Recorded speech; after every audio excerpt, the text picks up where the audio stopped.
जय हिंद दोस्तों, स्वागत है आप सभी का इस सीरीज में जिसमें हम एंशिएंट हिस्ट्री को कवर कर रहे हैं। आज हम यहाँ पर संगम एज के बारे में देखेंगे। काफी इंपॉर्टेंट है और इंटरेस्टिंग है। शुरू करते हैं। शुरू करने से पहले एमएम एकेडमी ऐप से रिलेटेड जो भी अपडेट्स आते हैं उसके लिए आप टेलीग्राम और इंस्टाग्राम पर फॉलो कर सकते हो। मयूर मोगरे सर्च करना है और फॉलो करना है तो जल्द से जल्द कीजिए। संगम एज में हमें थोड़ा हम पीछे जाएंगे। पीछे मतलब कैसे कि जैसे हमने शुरुआत की थी ओल्ड स्टोन एज से शुरुआत की थी, फिर धीरे धीरे वैदिक पीरियड पर आए थे।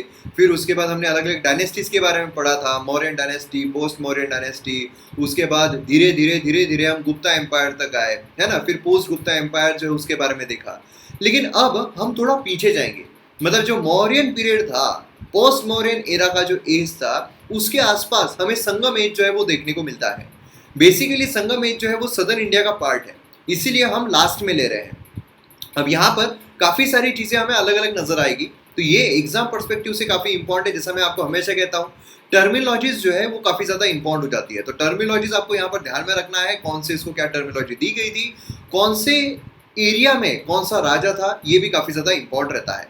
मतलब इनडायरेक्टली अगर हम देखें तो संगम एज को हम इतने भागों में डिवाइड कर रहे हैं। मतलब सबसे पहले तो डायनेस्टी के बारे में देखेंगे, सोर्सेस के बारे में देखेंगे, राजा और उनके कॉन्ट्रीब्यूशंस के बारे में देखेंगे, एम्पायर कंसोलिडेट किस तरीके से हुआ वो देखेंगे, political structure, social life, economic life वो कवर करेंगे, डायनेस्टी डिक्लाइन कैसी हुई उसके बारे में देखेंगे, और कुछ फैक्ट्स अगर देखने को मिलते हैं तो उसके बारे में जानने की कोशिश करेंगे। सबसे पहले संगम, उसका मतलब क्या है। मतलब देखिए, मतलब जो है वो हमें देखने को मिलता है word Sangam, Tamil form of Sanskrit word संघा। इसका मतलब होता है ग्रुप ऑफ पर्संस या फिर एसोसिएशंस। देखिए यहाँ पर अगर हम देखते हैं ना, ये वाला लेक्चर खासकर काफ़ी ज़्यादा फैक्चुअल ओरिएंटेड है।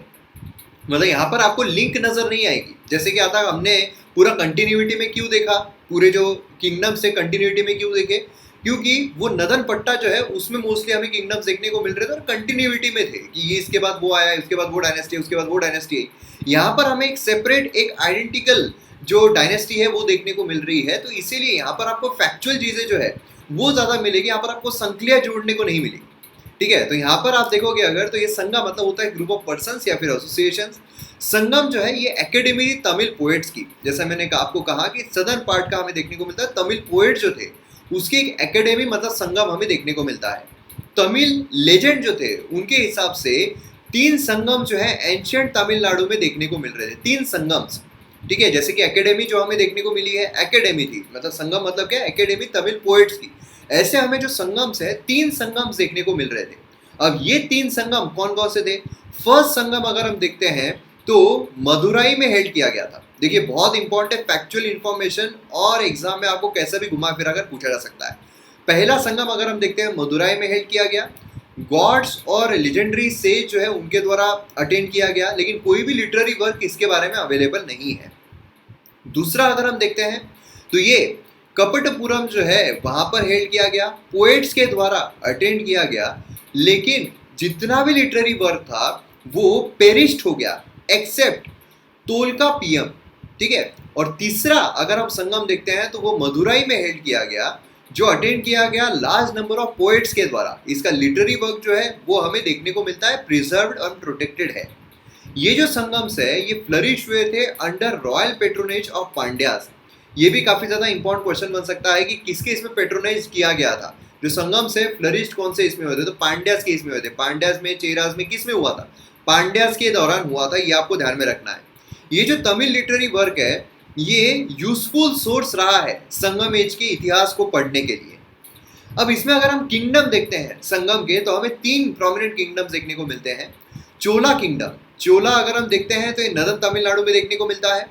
फिर उसके बाद पांड्या हमें देखने को मिलता है जो सदर्न तमिलनाडु में देखने को मिलता है। और अगर हम चेरा देखते हैं तो ये केरला के रीजन में हमें देखने को मिलता है। 3 किंगडम बहुत ज्यादा इंपॉर्टेंट है। अब रीजंस क्या थे, ये जो 3 अर्ली किंगडम्स है ये जो डेवलप हुए थे, तो इसके पीछे के कारण क्या थे। देखिए जब हम कारण के बारे में देखते हैं तो ज्योग्राफिकल फैक्टर्स इंपॉर्टेंट होते हैं, उसी के साथ साथ जो रिसोर्सेस है वो काफी ज्यादा इंपॉर्टेंट होते हैं।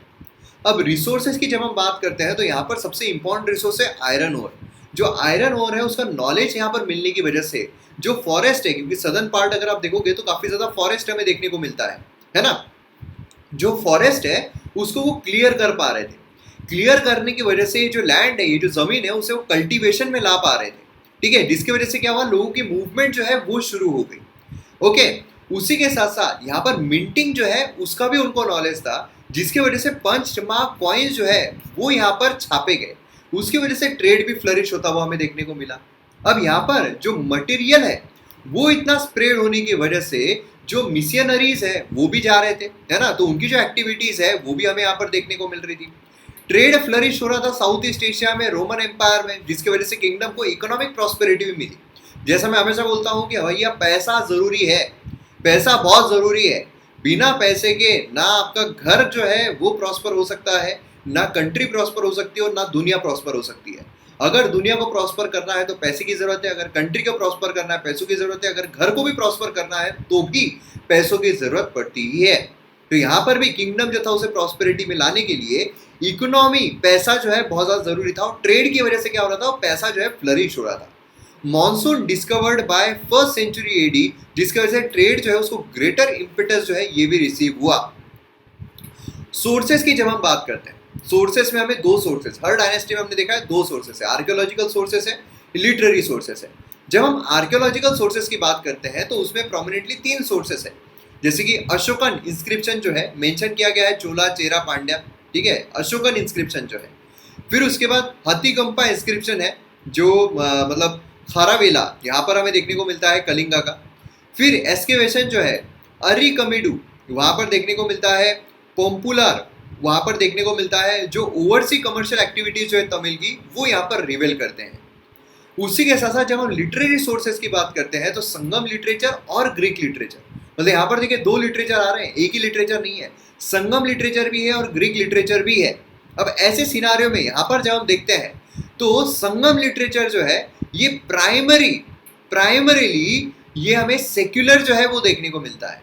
सेक्युलर, यहाँ पर सेक्योर नहीं, सेक्युलर चाहिए, सेक्युलर हमें देखने को मिल रहा था, ठीक है, मतलब यहाँ पर कोई भी किसी धर्म से रिलेटेड नहीं था, धर्म से कनेक्टेड नहीं था, सेक्युलर हमें देखने को मिल रहा था। और वही अगर हम ग्रीक लिटरेचर देखते हैं, ग्रीक लिटरेचर में हमें मेगास्थनीज, प्लिंकी, प्लोटमी इसके द्वारा लिखा हुआ देखने को मिलता है।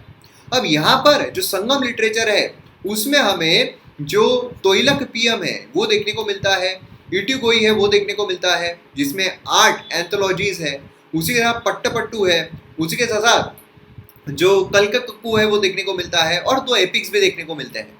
अब यहाँ पर ये जो है डिवाइडेड है इनटू अहम मतलब लव, एंड उसी के साथ साथ पूरम मतलब वेलोर, तो ये जो है ये डिवाइड किए गए हैं इन 2 भागों में। उसी के साथ साथ जब हम यहाँ पर देखते हैं टोइलकप्पियम, तो इसमें हमें देखने को मिलता है तमिल ग्रामर बुक है, ठीक है, जो इन्फॉर्मेशन देती है पॉलिटिकल और सोशियो इकोनॉमिक कंडीशंस की। देखिए कंप्लीट फैक्चुअल है, आपको यहाँ पर कैसा भी क्वेश्चन आ सकता है कि इसमें क्या दिया गया, उसमें क्या दिया गया, उसमें क्या दिया गया, आपको ये पाठ रखना पड़ेगा, याद करना पड़ेगा। अगर हम यहाँ पर देखते हैं जो सबसे इंपॉर्टेंट यहाँ पर हमें देखने को मिलता है जो कलकनक्कू है, उसका 18 वर्क है जो यहाँ पर एथिक्स और मोरल्स के साथ डील करते हैं, उसका हमें यहाँ पर देखने हैं तिरुकुरल, ठीक है, ये देखने को मिलता है। देखिए क्या होता है कभी कभार प्रोनाउंसिएशन जो है उसमें थोड़ी गड़बड़ी हो सकती है, तो यहाँ पर आपको ये चीज ध्यान में रखना है। और 2 इपिक्स अगर हम देखते हैं उसमें हमें देखने को मिलता है अडिगल और उसी के साथ साथ मणिमेगलाई, ठीक है, इसका हमें यहाँ पर 2 एपिक्स जो है वो देखने को मिलते हैं। तो इस तरीके से हमें टोटल सोर्सेज देखने को मिलते हैं। अब बात करते हैं हम छोला की, एक एक छोला, चेरा, पांड्या, इनके बारे में देखेंगे। सबसे पहले छोला की जब हम बात करते हैं, यहाँ पर हमें छोला जो है वो देखने को मिलता है, ठीक है। अब छोला जो है इन्होंने रूल किया है प्रेजेंट डे नदन तमिलनाडु जो है वहां पर, मतलब नॉर्थ ईस्ट पार्ट जो है ऑफ पांड्या, ठीक है, वहां पर हमें देखने को मिलते हैं between Pennar and valour reverse. तो पेन्नार एंड वेल्लर रिवर जो है उसके बीच में ये रूल करते हुए हमें देखने को मिलते हैं। कैपिटल जो है फर्स्ट लोकेट की गई थी उरियूर में, तो यहाँ पर इसके आसपास कहीं हमें उरियूर कैपिटल देखने को मिलती है। उसके बाद ये नीचे थोड़ा सदर्न साइड में शिफ्ट कर दी गई थी पुहार पर, ठीक है, ये भी इंपॉर्टेंट है। कैपिटल्स कौन कौन सी थी ये भी पूछा जा सकता है। पुहार जो है ये फेमस पोर्ट है, was great centre trade and commerce, इसका लार्ज डॉक भी हमें देखने को मिलता है। अब बट ऑब्वियस है आपको समझ में आ गया होगा कैपिटल क्यों शिफ्ट, क्योंकि एक पोर्ट हमें देखने को मिल रहा है। और जैसा हमने देखा था ट्रेड जो है काफी ज्यादा फ्लरिश हो रहा था, ट्रेड जब फ्लरिश होता है तो पैसा भी बहुत ज्यादा मिलता है, इसीलिए यहाँ पर शिफ्टिंग हमें देखने को मिली थी। उरियूर फेमस था कॉटन ट्रेड के लिए, ठीक है, तो ये भी काफी ज्यादा इंपॉर्टेंट रहता है। छोला टेम्पल आप इस तरीके से देख सकते हो, ये आर्ट एंड कल्चर में हमें टेम्पल्स के बारे में देखने को मिलता ही है, तो वो वहां पर हम देख लेंगे। नेक्स्ट यहाँ पर छोलास जो है, मतलब छोलास के ही बारे में यहाँ पर हम इंपॉर्टेंट प्रोमिनेंट किंग्स कौन से थे। तो यहाँ पर हमें एलारा ये देखने को मिलता है। ये फर्स्ट इंपॉर्टेंट छोला किंग था जिसने रूल किया था काफी अच्छे समय तक। उसने श्रीलंका जो है उसे भी कॉन्कर्ड किया था। तो ये आपको एग्जाम में पूछा सकता है कि कौन सा राजा था जिसने श्रीलंका को भी कॉन्कर्ड किया था। कौन से इसका था? छोला का था, लेकिन नाम क्या था? एलारा।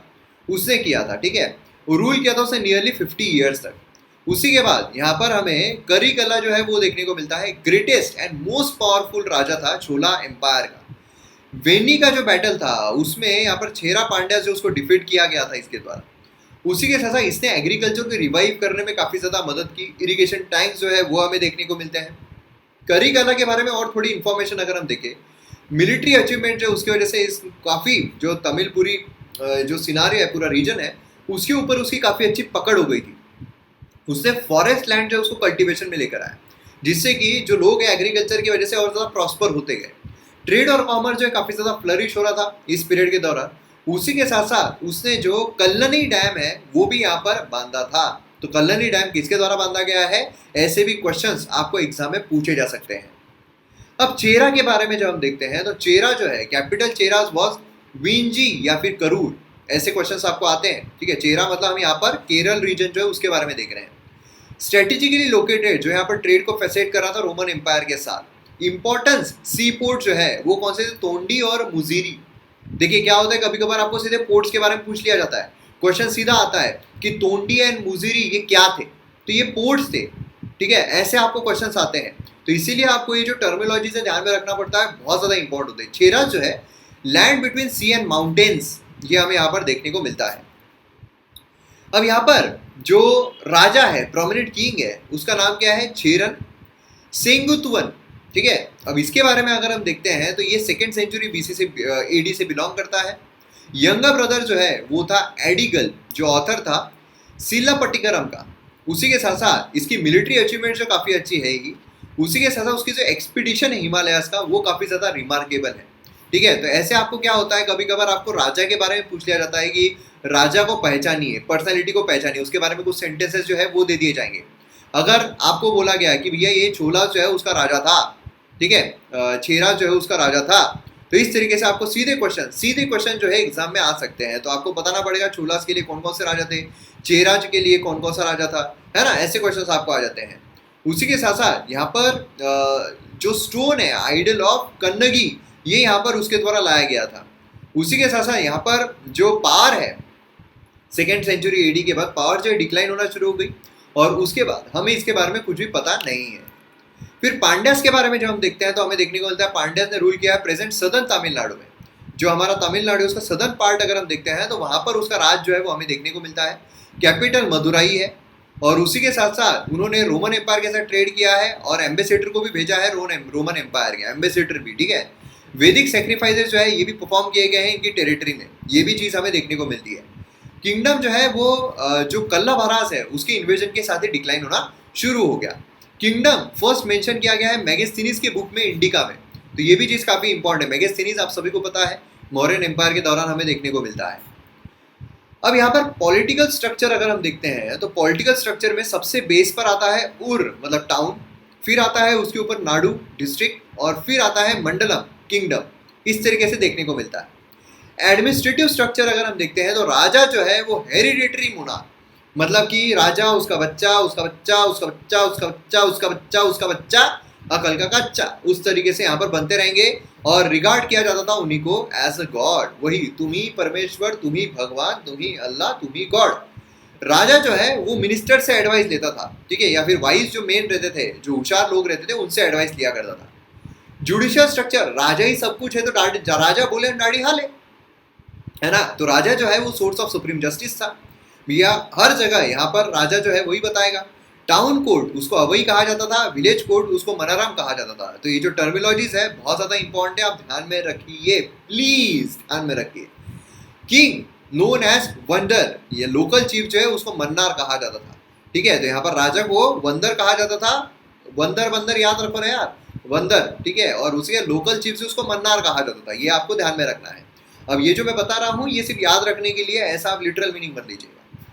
नेक्स्ट यहाँ पर हमें देखने को मिलता है सोशल डिवीजन। अब सोशल डिवीजन की जब हम बात करते हैं तो नॉर्मल टर्म्स में वैदिक पीरियड से हमें सोशल डिवीजन कैसा देखने को मिलता है?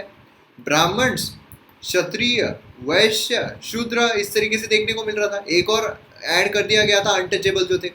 यहाँ पर अगर हम देखते हैं तो सबसे पहले प्रीस्ट, जिनको अंथवरस कहा जाता है। देखिए नाम इंपॉर्टेंट है, ये तो बहुत नाम याद रहते हैं, लेकिन ये भी नाम आपको याद रहना चाहिए क्योंकि इस पर क्वेश्चन आ गया तो ये टर्मिनोलॉजी पूछ ली गई। तो यहाँ पर अंथवरस, यहाँ पर प्रीस्ट है। फिर अरसस और अरसर, ये मतलब रूलिंग क्लास है। उसी के साथ वनीगर मतलब ट्रेड एंड कॉमर्स, मतलब यहाँ पर हम जो वैश्य बोलते हैं। फिर वेलालास जो एग्रीकल्चरलिस्ट थे। और फिर कड़सैयन मतलब एग्रीकल्चरल लेबर्स। तो इस तरीके से हमें यहाँ पर भी जो फैक्टर्स है, सोशल डिवीजन है, वो देखने को मिलता है। कंसेप्ट जो है वर्ण का वो नोन था संगम। शार्प इनइक्वालिटी हमें देखने को मिलती थी संगम एज में। इनइक्वालिटी दिख ही रही है ना, इनइक्वालिटी है, मतलब यहाँ पर अमीर गरीब ये सब देखने को मिलते थे। रिच जो है वो ब्रिक हाउसेस में और कॉस्टली कपड़े जो है वो पहना करते थे। वही जो गरीब है वो मट्टी के घर में रहता था और जो एकदम खराब कपड़े हैं वो पहना करता था। तो इनइक्वालिटीज हमें संगम एज में काफी ज्यादा देखने को मिलती थी। अगर आपको पूछा गया संगम एज में इक्वालिटी थी तो गलत रहेगा भाई, ऐसा इनइक्वालिटी बहुत ज्यादा देखने को मिलती थी। अब संगम सोसाइटी जो है, लैंड डिवीजन, ये भी काफी इंपॉर्टेंट है। यहाँ पर देखिए हिल्स, हिल्स उसी के साथ ड्राई लैंड्स, उसी के साथ फॉरेस्ट, उसी के साथ प्लेन्स, उसी के साथ कोस्ट, ये सारे पार्ट्स हमें देखने को मिलते थे। लेकिन एग्जाम में आपको ये आएगा क्या, एग्जाम में आपको पूछा जाएगा हिल्स को क्या नाम दिया गया था, या फिर मैच द पेयर कुरुंजी, पलई, मुलई। तो आप मैच करना पड़ेगा ये क्या है। आप बोलो यार कंफ्यूजन हो गया, क्या है क्या नहीं है, समझ में नहीं आ रहा। यहाँ पर आपको ध्यान रखना है कुरुंजी मतलब होता है हिल्स, है ना। अभी इसमें हंटिंग, हनी कलेक्शन ये सब हुआ करता था। पलई अगर हम देखते हैं तो ड्राई लैंड, पलई मतलब ड्राई लैंड, वहां पर प्लंडर, कैटल लिफ्टिंग ये सब हुआ करता था। मुलई मतलब फॉरेस्ट, वहां पर शिफ्टिंग एग्रीकल्चर जो है वो हुआ करती थी, क्योंकि हमने देखा है एग्रीकल्चर लैंड जो है, फॉरेस्ट जो है उसको क्लीन करके एग्रीकल्चर किया करते थे। फिर उसके बाद आता है मरुडम मतलब प्लेन, इसमें एग्रीकल्चर, एनिमल हस्बेंड्री ये हुआ करता था। फिर नेडल कोस्ट, इसमें फिशिंग, सॉल्ट मेकिंग ये सब हुआ करता था। डिफरेंट ऑक्यूपेशन, डिफरेंट तरीके के लोग जो है वो फॉलो करते थे। अब यहाँ पर विमेन की कंडीशन अगर हम देखते हैं तो देखिए विमेन की कंडीशन जो है वो थोड़ी अच्छी भी थी लेकिन बुरी भी थी। मतलब सती जैसी चीज़ें जो है वो भी चल रही थी। तो ऐसे हमें खराब भी देखने को, डिग्रेडेड भी देखने को मिल रही थी, लेकिन कहीं कहीं पर ऐसा था कि उनको एक वेटेज जो है वो भी दिया जा रहा है। मतलब विमेन पोएट जो है जैसे कि अवेयर, ये यहाँ पर देखने को मिल रहे थे, ठीक है, फ्लरिश हुए थे, उनका कंट्रीब्यूशन जो है तमिल लिटरेचर में देखने को मिल रहा था। करेज जो है ऑफ विमेन वो अप्रिशिएट किया जा रहा था काफ़ी पोएम्स में। तो इससे हमें देखने को मिलता है विमेन का जो करेज है, एक जो उनकी रिस्पेक्ट है वो यहाँ पर देखने को मिल रही थी। करपू और कास्ट लाइफ ये कंसिडर किया जाता है highest virtue of women. Love marriage जो है वो काफ़ी ज़्यादा कॉमन था। विमेन को उनके पार्टनर्स को सिलेक्ट करने में अलाउ किया जाता है कि हाँ तुम कर सकते हो। आप बोलोगे यार ये तो फिर तो आप गलत बोल रहे हो, इतनी अच्छी कंडीशन थी विमेन की। लेकिन क्लास ऑफ डांसर जो है वो भी पैटर्नाइज किए जा रहे थे राजाओं के द्वारा, नोबल्स के द्वारा। मतलब दासीज जो है वो भी यहाँ पर हमें देखने को मिल रहा था। लाइफ जो है विडोज की वो काफ़ी ज़्यादा मिजरेबल थी। जो सती है वो यहाँ पर काफ़ी ज़्यादा प्रिविलेंट था। तो इसलिए मिक्स तरीके का हमें जो स्टेटस है वो देखने को मिलता था। रिलीजन की जब हम बात करते हैं तो प्राइमरी डाइटी जो है संगम पीरियड की वो थी मुरुगन, जो हेल की गई है तमिलनाडु में। ब्राह्मण जो है वो परफॉर्म करते थे रिलीजियस सेरेमनीज, ठीक है, worship of Indra, Vishnu, Shiva, southern India में हमें देखने को मिलता था। राजा जो है वैदिक सेक्रीफाइसेस करते थे जो हमने देखा है। उसी के साथ साथ वो सेक्रीफाइस मैजिकल फोर्सेस जो है जिसे अनुनकू कहा जाता है उस पर बिलीफ रखते थे। तो अनुनकू क्या है ये भी आपको सीधा क्वेश्चन जो है वो आ सकता है। फाइन आर्ट्स भी काफ़ी ज़्यादा हमें देखने को मिल रहा था। पोएट्री बोलिए, म्यूजिक बोलिए, सिंगिंग बोलिए, डांसिंग बोलिए, काफ़ी ज़्यादा पॉपुलर थे। लिबरल डोनेशन जो है वो पोएट्स को राजा के द्वारा दिया जाता था, क्राफ्ट्समैन जो है उनको दिया जाता था। को जो कुटू है, ठीक है, ये मोस्ट पॉपुलर एंटरटेनमेंट था लोगों का। तो ये क्या है ये भी आपको पूछा सकता है कि ये बात क्लोथ का पार्ट है या फिर ये रेवेन्यू संभालने वाला है या फिर ये एंटरटेनमेंट के पर्पज से इस्तेमाल, क्या है ये, आपको ऐसे क्वेश्चन आ सकते हैं। उसी अट्टम और कुटू जो है परफॉर्म किए जाते थे फेस्टिवल्स के दौरान, तो ये आपको पता रहना चाहिए। संगम की इकोनॉमी अगर हम देखते हैं तो प्राइमरी सेकेंडरी इकोनॉमी काफ़ी फ्लरिशिंग, मतलब एग्रीकल्चर अगर हम देखते हैं चीफ ऑक्यूपेशन था, सबसे प्रोमिनेंट ऑक्यूपेशन था। कॉमन क्रॉप्स अगर हम देखते हैं तो उसमें हमें paddy, rice, ragi, sugar cane, cotton, pepper, ginger, turmeric ये सब हमें देखने को मिले थे। चीफ क्रॉप्स अगर हम देखते हैं जैक फ्रूट्स एंड पेपर जो है वो चेरा कंट्री में, पैडी जो है वो चोला में, पांड्या में हमें देखने को मिल रहा था। सेकेंडरी अगर हम देखते हैं तो मैन्युफैक्चरिंग इंडस्ट्री भी फ्लरिश हो रही थी, हाई स्टैंडर्ड ऑफ लिविंग लोगों का हमें देखने को मिल रहा था। हैंडीक्राफ्ट्स यहाँ पर हमें देखने को मिल रहे थे, कॉटन, सिल्क, क्लोथ, ये सब यहाँ पर उगाए जा रहे थे। ठीक है, और जो यहाँ पर आपको एक ध्यान में रखना है, रीयूज, ठीक है, इस पर हमें जो क्लोथ है वो किए जाते हुए देखने को मिलते हैं। मेटल वर्क अगर हम देखते हैं, कारपेंट्री, शिप बिल्डिंग, ऑर्नामेंट्स का बनाना, ये सब चीज़ें भी हमें यहाँ पर देखने को मिलती है, जो कि काफ़ी ज़्यादा प्रोमिनेंट और इम्पॉर्टेंट है। टर्शरी इकोनॉमी की अगर हम बात करते हैं तो ट्रेड तो चल ही रहा था जैसे हमने देखा था, इसीलिए तो कॉइन्स वो सब हमें देखने को मिल रहे थे। तो कॉइन्स की जब हम बात करते हैं तो ये जो किंगडम्स है मिंट करते थे खुद के कॉइन, क्योंकि मिंटिंग की वजह से क्या हो रहा था कि उनको उनके कॉइन्स बनाते आ रहे थे, जिससे कि दूसरे कंट्रीज के साथ जो ट्रेड है वो भी अच्छे खासा कर रहे थे, है ना। और जो सिंबल्स है वो यहाँ पर सील, गोल्ड, सिल्वर कॉइन्स जो इशू किए जाते हैं रोमन एम्पायर को, वो यहाँ पर सभी पार्ट जो है तमिलनाडु में वो फाउंड किए गए। इससे हमें पता चलता है भैया उनके साथ भी, रोमन एम्पायर के साथ भी इनका ट्रेड जो है वो चलता रहता था। अब यहाँ पर सर्विस सेक्टर जो है ये हमें देखने को इंटरनल और एक्सटर्नल। मर्चेंट जो है वो गुड्स कैरी करते थे कार्ट्स पर या फिर एनिमल बैग पर। एक्सपोर्ट और इंपोर्ट जो है ये भी हमें देखने को मिलता था। और ज़्यादातर बार्टर सिस्टम थी। बार्टर सिस्टम का मतलब क्या होता है कि अभी नॉर्मली हमारे बार्टर सिस्टम चलता है क्या? नहीं, हम नॉर्मली क्या करते हैं कि अगर मुझे कोई चीज़ चाहिए, फ़र्ज़ कीजिए कि एक मोबाइल फ़ोन है और ये मोबाइल फ़ोन जो है ये अगर मुझे परचेस करना है तो मैं क्या करूँगा, ये मोबाइल फ़ोन मैं लेने के लिए जाऊँगा दुकान में और फिर दुकान से मोबाइल फ़ोन ले लूँगा और फिर जो दुकानदार है उसको मैं क्या दूंगा, पैसे दूंगा। फ़र्ज़ कीजिए कि दुकानदार जो है उसको ज़रूरत है ये पेंसिल की, ठीक है, ये पेन है, इसकी ज़रूरत है उसको। अब ये मोबाइल फ़ोन की ज़रूरत मुझे है, मेरे पास ये पेन है, उसके पास ये मोबाइल। मैं बोलूँगा भाई तू मुझे मोबाइल दे दे, मैं तेरे को पेन देता हूँ। ये क्या हो गई? बार्टर सिस्टम हो गई। मतलब यहाँ पर कोई पर्टिकुलर एक चीज़ नहीं दी जा रही है, रिक्वायरमेंट के हिसाब से चीज़ों को एक्सचेंज किया जा रहा है, उससे हम कहते हैं बार्टर सिस्टम। समझ में आया क्या? ठीक है, ये थी बार्टर सिस्टम। तो इसमें बार्टर सिस्टम मोस्टली हमें देखने को मिलती थी। मेजर एक्सपोर्टिंग कमोडिटीज अगर हम देखते हैं, ये एग्जाम में पूछ लेते हैं, सेमी प्रीशियस स्टोन बोलिए, टिम्बर बोलिए, पर्ल्स बोलिए, कॉटन क्लॉथ बोलिए, स्पाइसेस बोलिए, आइवरी बोलिए। इंपोर्ट अगर हम देखते हैं तो उसमें गोल्ड आता है, वाइन आती है, हॉर्सेस आते हैं, ठीक है, ये काफ़ी ग्रेट डिमांड में रहते थे। ओके, इंटरनल एक्सटर्नल ट्रेड जो है दोनों इसमें। अब यहाँ पर इकोनॉमिक कंडीशन, पोर्ट्स काफ़ी ज़्यादा इंपॉर्टेंट रहते हैं, तो यहाँ पर आपको पोर्ट जो है उसका ध्यान रखना है। तो ये पोर्ट आपको एग्जाम में सीधे आ सकते हैं कि ये क्या है, करईकाल, तोंडी, पुहार, है ना, ये क्या थे। तो ये आपको पता रहना चाहिए कि भैया ये कुछ और नहीं बल्कि ये पोर्ट्स है, पोर्ट के नाम है, ठीक है। इसमें ट्रेड जो है ग्रीक्स, इजिप्ट, अरेबियन, रोमन्स के साथ होते थे। Plenty of gold and silver coins जो है रोमन एम्परर्स के द्वारा इशू किए गए, वो इंडिया के तमिलनाडु पार्ट में हमें देखने को मिलते हैं, ठीक है। तो ये भी चीज़ काफ़ी इंपॉर्टेंट है। अब इसमें अगर हम रेवेन्यू सोर्सेज देखते हैं तो लैंड रेवेन्यू, क्योंकि ठीक है हम ट्रेड कर रहे हैं, पैसा आ रहा है, एग्रीकल्चर कर रहे हैं, पैसा आ रहा है, लेकिन किंगडम के पास कहाँ से आ रहा है? आज जैसे हमारे सरकार के पास कहाँ से आ रहा है? टैक्सेस लेकर। तो तब सरकार के पास कैसे आता था? लैंड रेवेन्यू चीफ सोर्स था स्टेट की इनकम का। लैंड रेवेन्यू जो है वो लिया जाता था। कस्टम ड्यूटी ली जाती थी, इम्पोज की जाती थी फॉरेन ट्रेड पर, कि भैया रोमन के साथ ट्रेड करके आए हो, चलो पैसा दो। पैसा नहीं दोगे तो भैया ट्रेड हो नहीं पाएगा। ट्रांजिट ड्यूटीज लगाई जाती थी, ठीक है, मर्चेंट से, कि मर्चेंट जा रहे तुम, अच्छा तुम उधर जा, ट्रांजिट भैया पैसा दो, ठीक है। ट्रिब्यूट जो है वो यहाँ पर दिए जाते थे। वॉर बूटी, ये रॉयल ट्रेजरी में ऐड किया गया था, वॉर्स बूटी। प्लंडर एंड लूट जो है ये भी सोर्स ऑफ रेवेन्यू था, मतलब कहीं भी चले जाओ लूट कर आ जाओ, ठीक है। मतलब हमें किंगडम नहीं बढ़ाना है, हम सिर्फ वहाँ जाएंगे, वहाँ से लूट कर सामान जो है वो लेकर आ जाएंगे, ये हमें यहाँ पर देखने को मिलता था।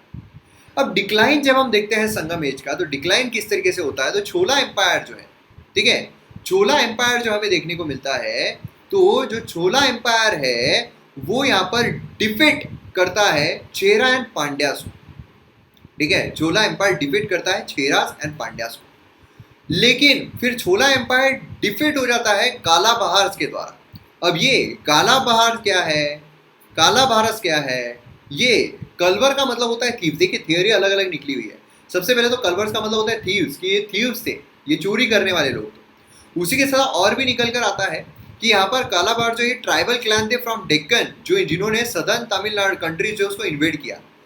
उसी के साथ साथ ये जो सातवाहना है, सातवाहना किंगडम जो हमने देखा था, उसके भी इंसिडेंट्स देखने को मिलते हैं। उसी के साथ ये तमिल बोलते नहीं है, ठीक है। उसी के साथ साथ इन्होंने बुद्धिज्म को पेट्रोनाइज किया और जैनिज्म को पेट्रोनाइज किया। तो क्या है, कभी कभार इनके रिगार्डिंग भी आपको क्वेश्चन आ जाता है। और फिर उसके बाद जो काला बहार्स है, इनको डिफीट किया गया पलावास पांड्यास के द्वारा। तो ये चीज़ काफ़ी ज़्यादा इंपॉर्टेंट हो जाती है। तो ये चीज़ आपको ध्यान में रखनी है, किस तरीके से इसका डिक्लाइन हुआ, बस इतना ही आपको ध्यान में रखना है। बाकी और कोई आपको गुमती में नहीं फंसना है कि यार ये भी वो भी, आपको पीएचडी नहीं करनी है, हमें इतना ध्यान में रखना है। तो ये जो कलावर्स है इनके बारे में आपको पता रहना चाहिए। तो अब इन शॉर्ट अगर हम देखते हैं तो हमने क्या देखा है, हमने तीनों किंगडम के बारे में देखा है ना। अब यहाँ पर चोलास के बारे में देखा, चेरास के बारे में देखा, पांड्यास के बारे में देखा।